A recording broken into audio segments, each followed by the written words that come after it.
What's up, everybody? Anton Kraly here from eCommerceLifestyle.com. And in today's podcast, I want to share a paid traffic strategy that's really simple to implement. And in my opinion, this is something that everybody should be doing if you're just getting started out with dropshipping and looking to run paid ads profitably. I should also mention I've done other podcasts on free traffic. I'll link to those in the description of this one if you want to go back and check those out. But even with that being said, like some people have to start for free because there's no other way. Just know that my strategy 100% is to go all in on paid traffic, meaning buying ads, because in my opinion, there is no quicker way to get a business off the ground and to get sales profitably than spending money on Google or spending money on Facebook or spending money on Pinterest or any other ad platform and having much more money come back. Now, there are a ton of different traffic sources out there that do work and they can make you money. But with that being said, when you're first starting, you should not go for this shotgun approach and try to get traffic everywhere. Instead, my advice is to start with this simple strategy. And then once you get this as profitable as possible, scale out from there. Because this paid traffic strategy is by far our most profitable, and it's something any beginner can figure out. So here's what it looks like. You have your store, right? Ideally, you build your store on Shopify, since that's what we use, that's what we recommend. You want people to go to your store, you want them to buy. You know that there are places out there that you could spend money for ads, but where are those places and what gives you the best chances of having the highest return on ad spend possible? Well, when it comes to cold traffic, meaning people who don't know you yet, and when it comes to selling the type of products that you can actually make money with, meaning expensive products that you'll be drop shipping, and if you're following the dropship lifestyle system, you already know this, the best place to get traffic paid is from Google product listing ads. Call it Google PLAs for short.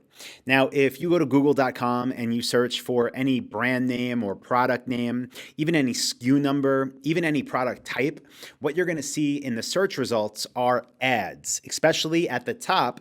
And what you're going to see a lot of are product images with store names and prices. Now, those ads are known as, again, Google product listing ads, and they appear in what's known as Google Shopping.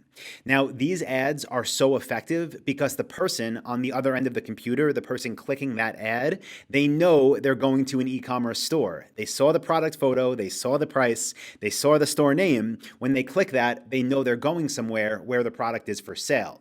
Now, the difference between this and something like trying to advertise to a cold audience somewhere like Facebook is that on Facebook, you're disrupting people, right? They're going through their feed, they're zoning out, and you have an ad pop up for your product. And for them, it's like, okay, here's a product. Maybe I'm interested in this hobby or this category, but I'm not ready to buy. Whereas with Google product listing ads, if you set up your ads correctly, the person that clicks your ad and that sees your ad will be searching for the exact thing you're selling. And as a beginner, when you need your return on ad spend to be as high as possible, the best way to get that high return on ad spend is by having targeted traffic, people who are literally searching for what you sell, having them click your ad, go to your product pages, and buy.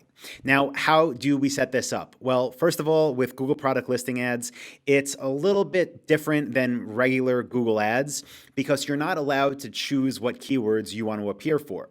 So for example, if I was selling a 48-inch white stand-up desk, I couldn't bid on the keyword 48-inch white stand-up desk. Instead, the way Google product listing ads works is you submit all of your products from your store to Google Merchant Center, and then they basically scan your website, they crawl it, and they pick what keywords they think you should appear for. Now, the beauty of this is this is something that you can optimize by making great product titles and having great product descriptions so that you're more likely to appear for the relevant keywords for the products on your site. Now, here's the good news though.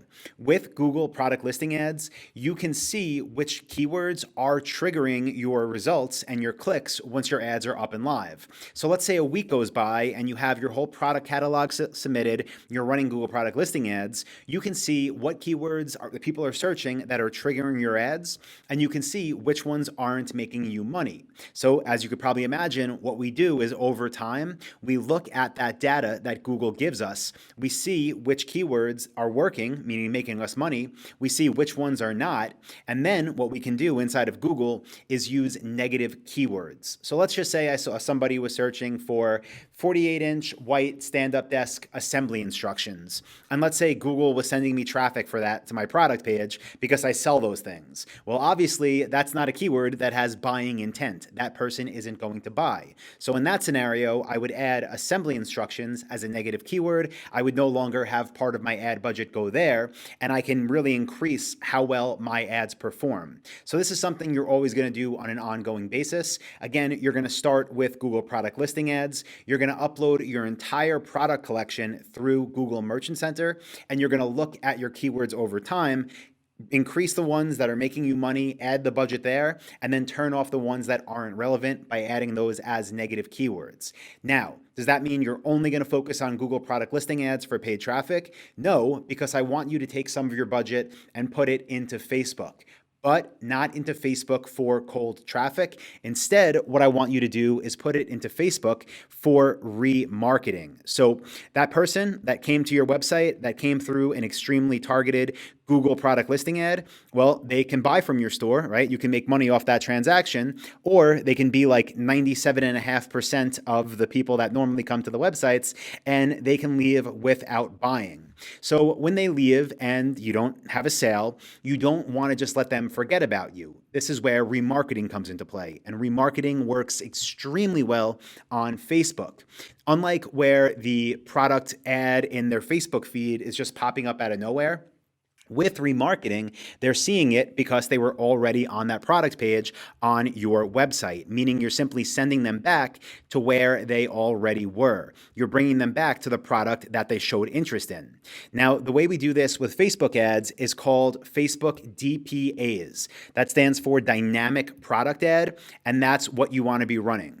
Now, if you're thinking like, okay, I guess that makes sense. I'm going to put my budget into Google product listing ads to make sure I have the best quality of traffic coming to my store. I'm going to be using negative keywords to remove everything that's not making me money. And then I'm going to use Facebook to remarket those people that came from Google that didn't buy. But how much money should I spend? Where should I put it? How should I split up my budget? Well, make this really simple, and I'll tell you exactly what we do and what you should do when you're getting started. With Google, I want you to put 90% of your budget there, and I want to see you put 10% of your budget into Facebook dynamic product ads for remarketing. So a 90-10 split. Now, if we just want to choose numbers to make this super simple, let's say the first month of your store being in business, you said I have a $1,000 ad budget for the first month that we are up and running. Well, pretty simple. I would take 900, put that into Google. I would take 100. That would be my budget for Facebook dynamic product ads. Now, what do you do after that? How do you scale? How do you cut back? Well, one thing you should know, if your store is set up correctly, again, if you're using the Dropship Lifestyle System, which, by the way, if you're not, go to dropshipwebinar.com. I'll link it up below, but I have a free training there that goes deep into all of this. Again, dropshipwebinar.com. But what we have to do is make sure that our stores are converting, meaning that people are actually buying from us. And what we like to see is a 2.5% conversion rate on the low end, and we want to build from there. But if we see that we're getting traffic and the sales aren't coming in, we're going to look at a couple things. The first is, can we optimize our site better to increase how many people buy versus how many people land on our website? And from there, we're going to continue to be optimizing the Google ads, adding in those negative keywords, maybe even excluding products that people just aren't buying. And then again, the ones that we are, we're going to put more budget behind to increase how many people click through. At the same time, always focusing on increasing the conversion rate on our store. And that is how you start, guys. And I do think $1,000 is a reasonable budget for your first month. But if people are coming to your store and you're not seeing conversions within 2 to 3 days, there is a problem, because most of this traffic, since it is so targeted, does convert, meaning purchase, within a few days. So if that's not happening with you, again, get into your Google account, optimize it even better, get into your store, work on conversion rate optimization like we teach you inside of Dropship Lifestyle. Make sure everything is as good as it can be, and just know that you're going to be doing this for the eternity that your store is in business. You're going to constantly optimize. You're going to constantly spend more where you can. You're going to cut money where it's not making money. And this is how you can build an amazing lifestyle business, at least when you're first getting started. Now, once you get this working. I can help you with Instagram ads, with Pinterest ads, with Twitter ads. I can help you with native ads, blog ads, influencer ads. But in the beginning, this is where you want to be. This is where the most money is made, especially when you're just started. So any questions, guys, please let me know as always. If you got value from this podcast, please do let me know by either leaving a comment, sending in an email, or leaving a review on iTunes. It means a lot, really helps us get the word out there. So thank you all for being here. Hope you enjoyed this episode. And with that being said, I will talk to you in the next episode of the podcast. See ya. Hey, what's up, guys? Anton here again, and I hope you got some real value out of that video you just watched. If you did, you should definitely check out this one or this video right here. I do 2 new ones every week. You'll see a subscribe button right here. And if you want my free training that is 2.5 hours long of value with 237 niches, click this button right down here. It'll take you to where you need to go.